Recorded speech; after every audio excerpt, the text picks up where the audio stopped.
ये एक प्रश्न बढ़िया है। भगवान तो एक ही हैं, फिर ब्रज में अलग अलग संप्रदाय होने के पीछे का कारण क्या है? देखो, बहुत ध्यान से सुनना। बंबई तो एक ही है, पर उल्लासनगर से 4 रास्ते हैं जाने के।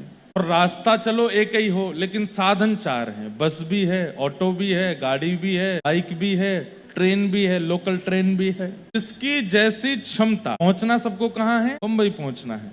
जिसकी जैसी क्षमता है, वो अपनी क्षमता के अनुकूल बंबई पहुंच रहा है। ठीक वैसे ही संप्रदायों में भाव अलग अलग हैं। जैसे किसी संप्रदाय में प्रिया प्रियतम को केवल निकुंज विलासी हैं, हमको इनके निकुंज में और रसवर्धन करना, इसी भाव से सेवा होती है। जैसे हरिदासी परंपरा में जन्माष्टमी नहीं मनाई जाती, राधाष्टमी नहीं होती। अब जन्माष्टमी राधाष्टमी पर क्या होता है? आचार्यों का उत्सव मनाया जाता है। आचार्यों का उत्सव। जन्माष्टमी पर संभवतः श्री पीताम्बर देव जी महाराज का जन्मोत्सव होता है। राधाष्टमी पर स्वामी श्री हरदास जी का जन्मोत्सव होता है। वहां आचार्यों का उत्सव मनाते हैं। अब आप पूछो, महाराज जी जन्माष्टमी पर कृष्ण जन्मोत्सव क्यों नहीं, राधाष्टमी पर राधा जन्मोत्सव क्यों नहीं? तो वहां उत्तर मिलेगा, हमारे नित्य किशोर अजन्मा। हमारे नित्य किशोर किशोरी जी जो हैं, ये अजन्मा हैं, इनका जन्म नहीं होता।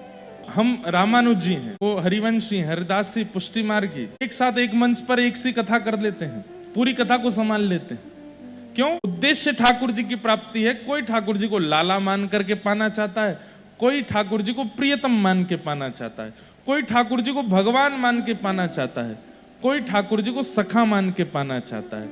इसलिए संप्रदाय अलग अलग हो जाती हैं, ठाकुर जी एक ही हैं। ठाकुर जी सबको मिलेंगे, रामानंदी, रामानुजी, हरिवंशी, हरिदासी, सबको ठाकुर जी मिलते हैं।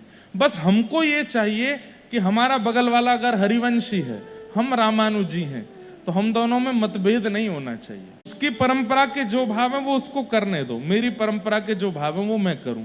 उसके पास गाड़ी है, मेरे पास में हेलीकॉप्टर है। वो गाड़ी से बंबई पहुंचे, मैं हेलीकॉप्टर उड़ा के पहुंच जाऊंगा। पहुंचना दोनों को।